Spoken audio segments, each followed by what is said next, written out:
Welcome to step up IAS express के news paper discussion में बहुत बहुत स्वागत है।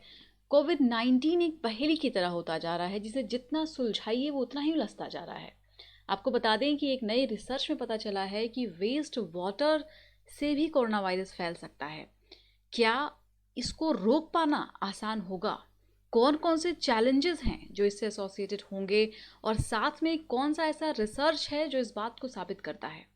आज इन्हीं बातों पर हम डिस्कशन करने वाले हैं। इसके अलावा कई और इम्पॉर्टेंट पॉइंट्स जैसे कि हम डिफरेंस देखेंगे सार्स मर्स कोविड-19 के बीच में बहुत पार्शली। इसके बाद एपिडेमिक डिजीज एक्ट के बारे में क्या बदलाव है, एक नया ऑर्डिनेंस आया है उसमें क्या कुछ बदलाव है, फंक्शन क्या है एफसीआई का, stands for food corporation of India, plague क्या है, क्या आज भी प्लेग एग्जिस्ट करता है, कैसे प्लेग को एक बायोलॉजिकल वेपन की तरह इस्तेमाल किया जाता है।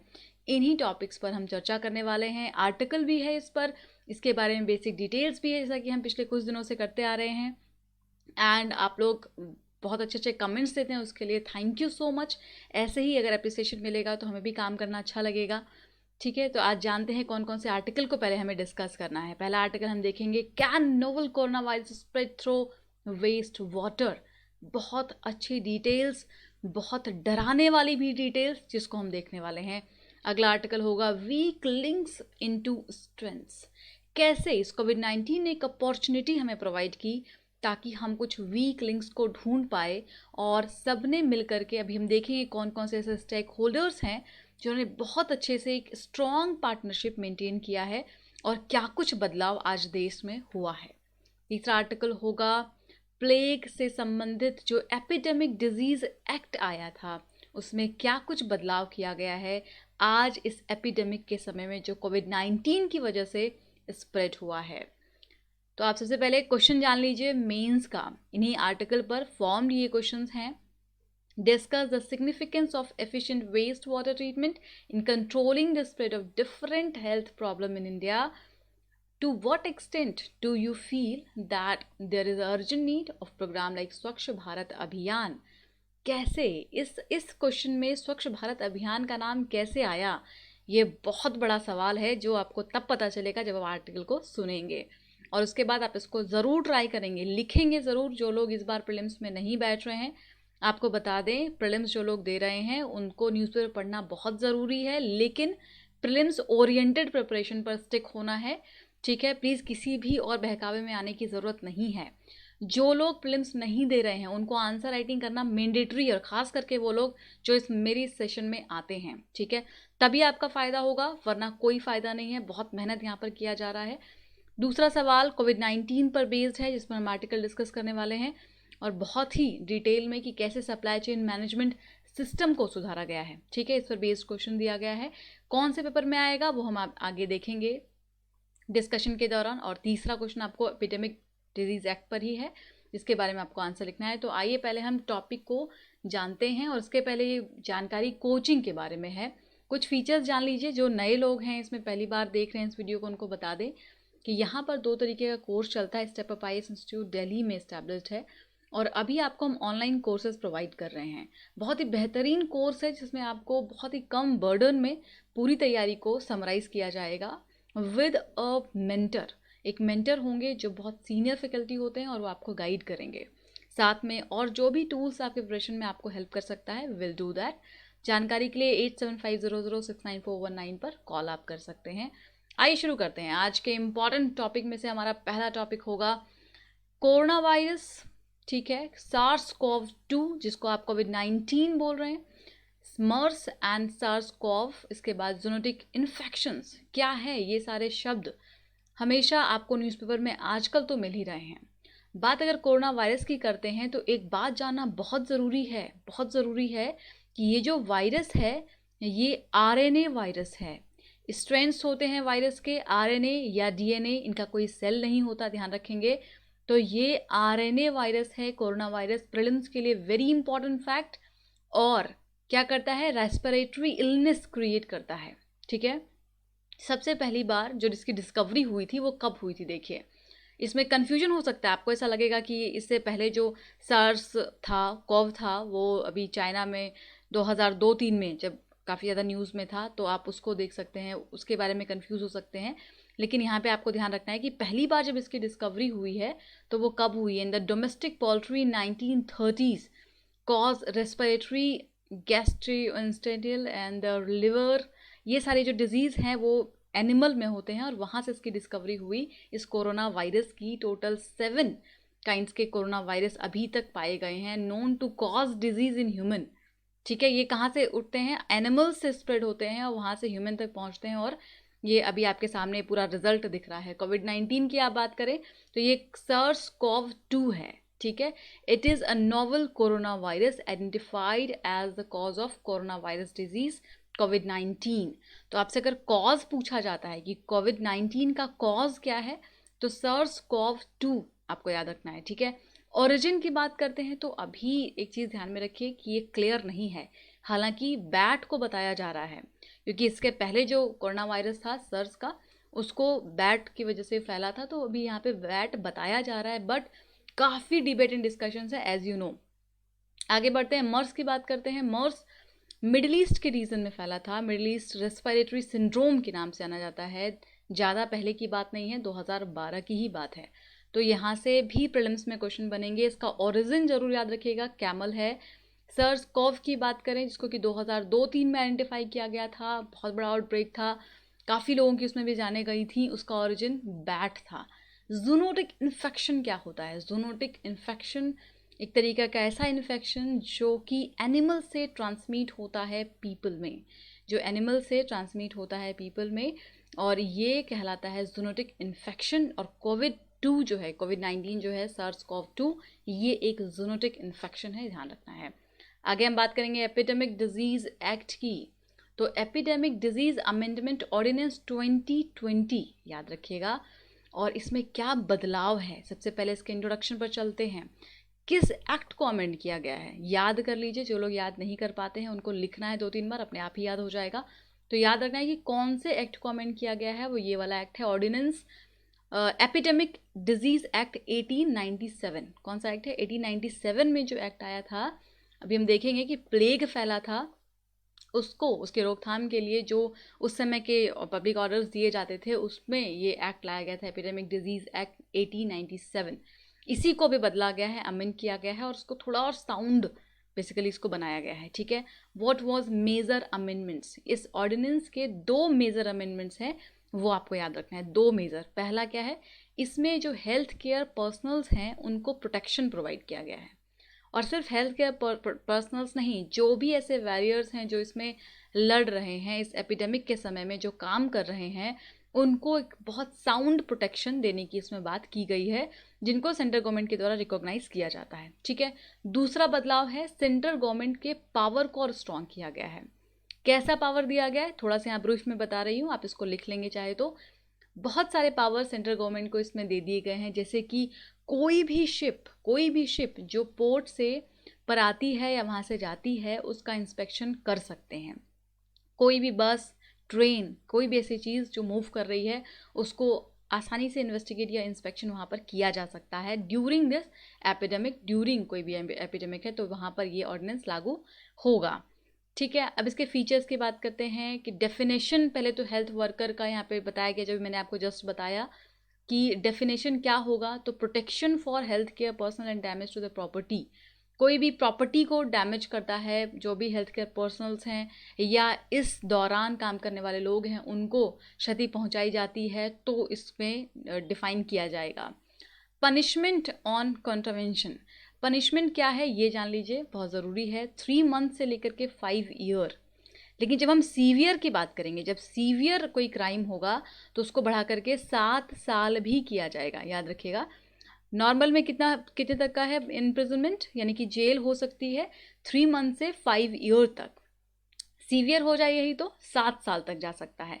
फाइन 50,000 से 2 लाख रुपए तक का फाइन यहाँ पर अभी बताया गया है। ठीक है, ट्रायल कब तक हो सकता है? Within 1 year, within 1 year trial और इंक्वायरी हो सकती है। इसके बाद कंपनसेशन पर आते हैं, सुप्रीम कोर्ट या कोर्ट डिसाइड करेगा कि कंपनसेशन क्या देना है, और जो भी उसमें हैं लोग, उनको कंपनसेशन प्रोवाइड करना पड़ेगा to the health care service personals. और जिसको भी हर्ट किया गया, मान लीजिए पब्लिक प्रॉपर्टी को डैमेज किया गया है तो वहाँ पर कंपनसेशन देना पड़ेगा। एक बहुत इंपॉर्टेंट बात, इंक्वायरी कौन करेगा? इंक्वायरी तो वो पुलिस ऑफिसर जो इंस्पेक्टर रैंक पर हैं वो इसकी इंक्वायरी कर सकते हैं, और वहाँ भी टाइम फिक्स है, with in 30 days. 30 days time for final report. आप डिले नहीं कर सकते, 30 दिन के अंतर्गत आपको इस पर कार्रवाई करनी है, इंक्वायरी करनी है। और कौन करेंगे? वो पुलिस ऑफिसर जो इंस्पेक्टर के रैंक पर हैं। तो आई होप ये पूरा एपिडेमिक एक्ट आपको जो ऑर्डिनेंस है वो पूरा क्लियर हो गया होगा। सारी चीज़ें कॉपी में नोट करते जाएं और याद करते जाएं। अगले हम बात करेंगे एफसीआई पर, फूड कॉर्पोरेशन ऑफ इंडिया। देखिए बहुत न्यूज़ में है, और अभी से नहीं, पिछले 6 महीने से न्यूज़ में बहुत ज़्यादा है। तो यहाँ से बेसिक्स क्या पता सवाल पूछ लिए जाएं। ये जो फूड कॉर्पोरेशन ऑफ इंडिया है इसको बनाया गया है फूड कॉर्पोरेशन एक्ट 1964 से।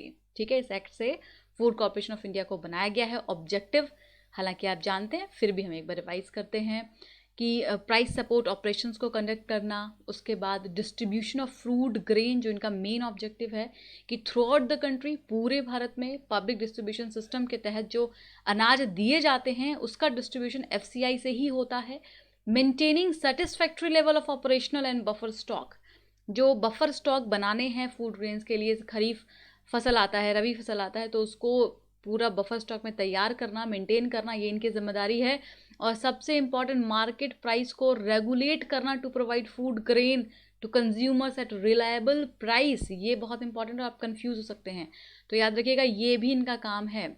मार्केट प्राइस रेगुलेट हो पाए और रिलायबल प्राइस पर लोगों को जो फूड ग्रेन है वो मिल पाए।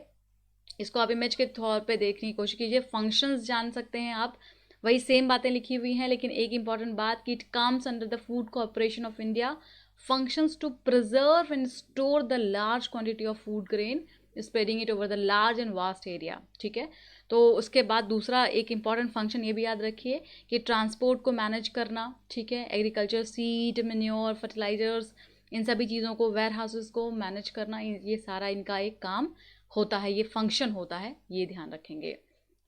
आगे क्या बचा? प्लेग। प्लेग के बारे में बात कर लेते हैं। पहले एकदम छोटा सवाल आ जाएगा कि प्लेग किस चीज़ से फैलता है, और आपको लगेगा कि वायरस न्यूज़ में तो वायरस से ही फैलता होगा। बिल्कुल गलत हो जाएगा। एक इन्फेक्शस डिजीज़ ज़रूर है और ये बैक्टीरिया से फैलता है। नाम है बैक्टीरियम यर्सीनिया पेस्टिस। ठीक है, याद रखिएगा प्लेग किससे फैलता है? बैक्टीरिया से। क्या सिम्टम्स हैं? Fever, weakness, headache. क्यों बात कर रहे हैं हम प्लेग की? बात तो बहुत पुरानी है प्लेग की, बात इसलिए कर रहे हैं बिकॉज आज भी प्लेग फैलता है, खास करके अफ्रीकन कंट्रीज़ में। और ऐसे कई सारे देश हैं जो, कई सारे तो नहीं कह सकते हाँ, लेकिन कुछ देश हैं जो इस प्लेग को बायोलॉजिकल वेपन की तरह इस्तेमाल करते हैं। ठीक है, तो प्लेग आज भी एग्जिस्ट करता है और इसने बहुत जगह पर बहुत नुकसान किया हुआ है। पहले भारत की कहानी आप जानते होंगे, खैर आइए हम इसको आर्टिकल में डिस्कस करेंगे आगे। तो पहला आर्टिकल डिस्कस करते हैं, can novel corona virus spread through waste water. ये आप एसोसिएट कर देंगे जीएस पेपर 2 में। ठीक है, जीएस पेपर 2 में जो हेल्थ का सेक्शन है वहाँ पर आ जाएगा ये। आइए इस पर आगे डिस्कशन शुरू करें। देखिए एक रिसर्च हुई, रिसर्च में पता चला कि एक्सपर्ट्स ने बताया है कि ये जो कोरोना वायरस है ये स्प्रेड हो रहा है वेस्ट वाटर में। अब वेस्ट वाटर में क्यों स्प्रेड हो रहा है, कोई तो तथ्य होगा पीछे, तो उसके हम आगे बात करेंगे कि आखिर बैकग्राउंड में ऐसा क्या हुआ है जिससे रिसर्चर्स बताते हैं कि वेस्ट वाटर में फैल सकता है। सोच के देखिए अगर वेस्ट वाटर में ये फैलना शुरू हो गया तो इसको रोकना कितना मुश्किल हो सकता है। Virus remains longer time in human faeces than sharing from respiratory tract. अब आपको बताते हैं होता क्या है। देखिए जो लोग जो कोरोना वायरस से संक्रमित थे, ठीक है, उनका जब टेस्ट किया गया वो पॉजिटिव पाए गए। ठीक है, अब उनको हॉस्पिटलाइज्ड किया गया या घर पर क्वारंटाइन किया गया, सारी जो सुविधाएं हैं वो दी गई।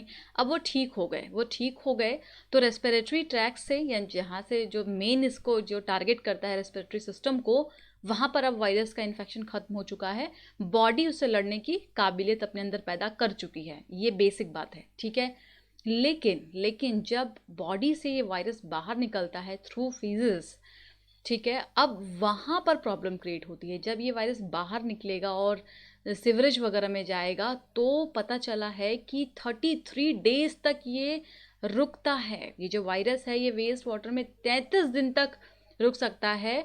और ये एक बहुत बड़ी सोचने वाली बात है, क्योंकि अगर ये सही बात साबित हुई और इस तरीके से फैलना शुरू हुआ तो ये इसका जो फीकल ओरल रूट है इसको पकड़ लेगा और फिर एयर में जा करके मिल जाएगा और फिर से लोगों के सिस्टम को अफेक्ट करना शुरू कर देगा। Example from SARS outbreak 2002-2003। अब हम बात करेंगे कि आखिर ऐसा क्यों कहा गया, इसके पीछे का क्या तथ्य है। देखिए, जो सर्स था 2002 वाला कॉव की जब हम बात करते हैं, 1 की बात करते हैं, तो वहाँ पर एक रिसर्च में पता चला था that detected in sewage discharge by 2 hospitals in China. China में 2 हॉस्पिटल का जो सीवेज डिस्चार्ज था उसमें पाया गया था सर्स कॉव 2 वायरस को, ठीक है। और यहाँ से लिंक हो रहा है सर्स कॉव 2 का, जो सर्स कॉव 1 था उस वायरस का इस कॉव 2 वायरस से लिंक किया जा रहा है कि जब वहाँ पर एक पेपर में रिसर्च आया था कि हॉस्पिटल्स के जो सीवेज डिस्चार्ज थे जहाँ पर वो पेशेंट्स रखे गए थे कोरोना वायरस से अफेक्टेड, वहाँ पे जब ये इतने दिनों तक 33 डेज तक वो वायरस पाया गया, तो हो सकता है कि जो कॉव 2 या कोविड-19 है इसके वायरस भी हो सकते हैं। तो ये एक बहुत बड़ी सोचने वाली बात है और इसमें there is a currently limited information. ये बात भी सही है कि अभी ज़्यादा इन्फॉर्मेशन के बारे में नहीं है, लेकिन अभी तक जो पता चला है कि जो अदर कोरोना वायरसेस होते हैं वो 14 डेज तक सीवेज वगैरह में रहते हैं, ठीक है। The transport of corona virus in water could increase the potential. आप देखिए कि ये किस तरीके से पोटेंशियल बढ़ा देगा कोरोना वायरस के, खास करके जो पंपिंग होती है वेस्ट वाटर को जब ट्रीट किया जाता है। आप बिल्कुल अब नॉर्मल लेवल पर, ग्राउंड लेवल पर आकर के सोचिए कि 2 तरीके के पेशेंट्स होते हैं, ठीक है। एक जो कि सिम्टोमेटिक और एक असिम्टोमेटिक।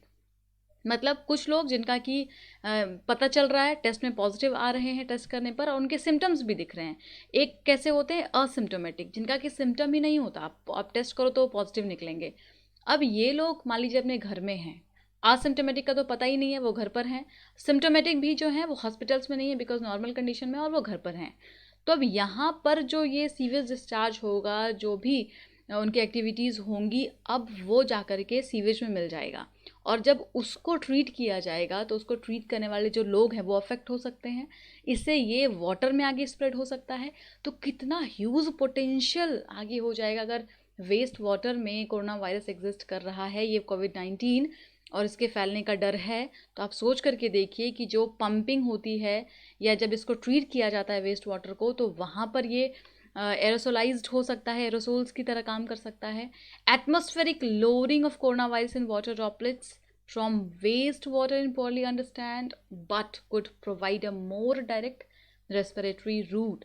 देखिए, अभी बहुत अच्छे से उसको समझा नहीं गया है, लेकिन ये एक एक्सपेक्टेशन है या अजम्पशन है कि ऐसा हो सकता है। खास करके जो वेस्ट वाटर ट्रीटमेंट वर्कर्स हैं, वहाँ पे जो लोग काम करते हैं, या वाटर वेज के आसपास जो लोग हैं जहाँ पर वेस्ट वाटर रिसीव होता है, किसी नदी में जाकर के मिलता है या समंदर में मिलता है, तो वो सारा एरिया इससे अफेक्टेड हो सकता है।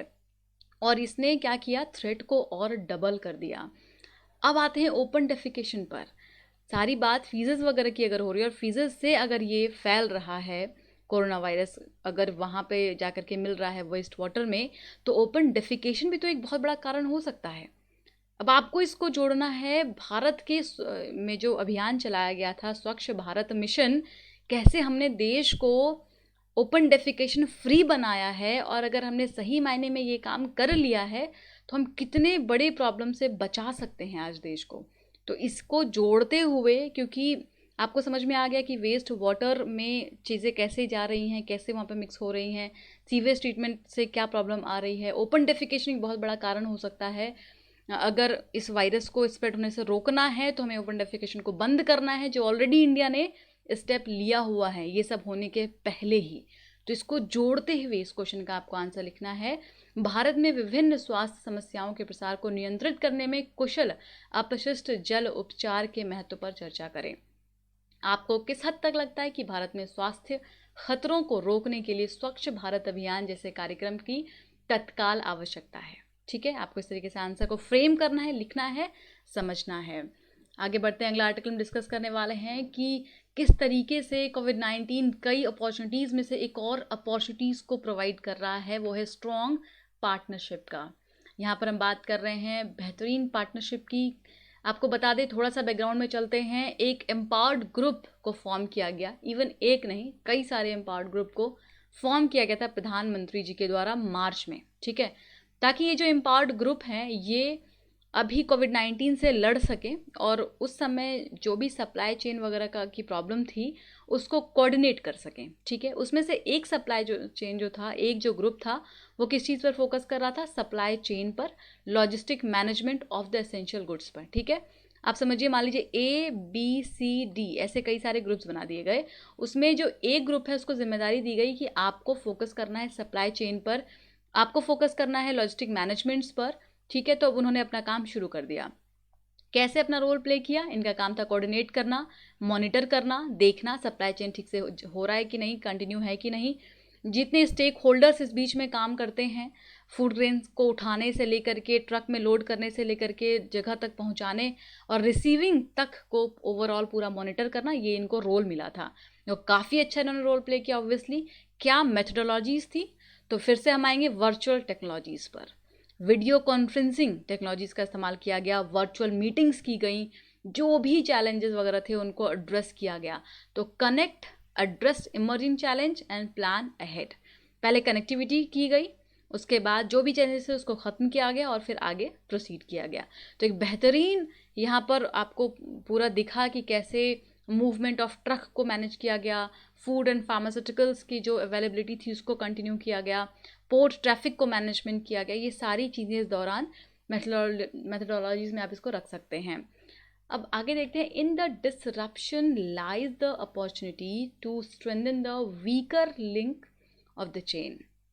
इतने बड़े डिसरप्शन में, इतने बड़े क्राइसिस में कैसे एक अपॉर्चुनिटी हमें मिली, कैसे हमने एक अपने छोटे छोटे जो वीक लिंक्स थे उसको पहचाना। अगर ये क्राइसिस नहीं आती तो हम पहचानते ही नहीं, हमें पता ही नहीं चलता कि हमारे साथ दिक्कत कहाँ पर है, क्या समस्याएं हैं। तो सबसे 3 इंपॉर्टेंट बात आपको पता होगी, गुड्स, फूड एंड मेडिसिन। जो एसेंशियल गुड्स होते हैं, खास करके फूड, मेडिसिन, उनको सही जगह पर पहुंचाना एक बहुत बड़ा काम होता है। और इस दौरान हमने किस तरीके से पूरे अपने लिंक को स्ट्रांग बनाया। देखिए एग्जाम्पल छोटा सा लेते हैं। जो मिल्क प्रोड्यूस होता है उसमें क्या हुआ कि 90% एक्सेस प्रोडक्शन हुआ मिल्क का। ठीक है, अब इसका फ़ायदा उठाया जा सकता था, लेकिन मिल्क का प्रोडक्शन तो हुआ, लेकिन जो मिल्क पैक होता है उसके पैकेट्स नहीं थे। मतलब अब पैकेजिंग मटेरियल की कमी हो गई। मिल्क काफ़ी है लेकिन मिल्क सप्लाई नहीं हो सकता बिकॉज पैकेट अवेलेबल नहीं है। अब क्या करते? बहुत अच्छा सुझाव, बहुत अच्छा सॉल्यूशन निकाला गया बिग और स्मॉल फर्म्स के लिए। जो बड़ी बड़ी फर्म्स थे, अमूल जैसी कंपनियां, उन्होंने फटाफट अपने मिल्क को मिल्क पाउडर में कन्वर्ट करना शुरू कर दिया और उसके बाद उसकी स्टोरेज हो गई और लोगों तक पहुंचना शुरू हो गया।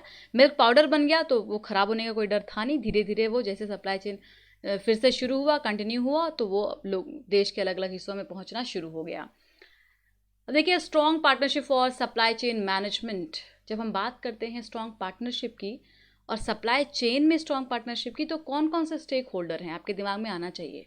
पहला है FCI, food corporation of India, discuss अभी किया हमने बहुत ही डिटेल में। रेलवे, एयरफोर्स, एयरफोर्स कैसे इमेजिन कीजिए, अभी हम बात करेंगे इस पर। Road transport, truck, NGOs, mandis. क्या कुछ बताने की ज़रूरत है कि ये सप्लाई चेन के कैसे स्टेक होल्डर्स हैं?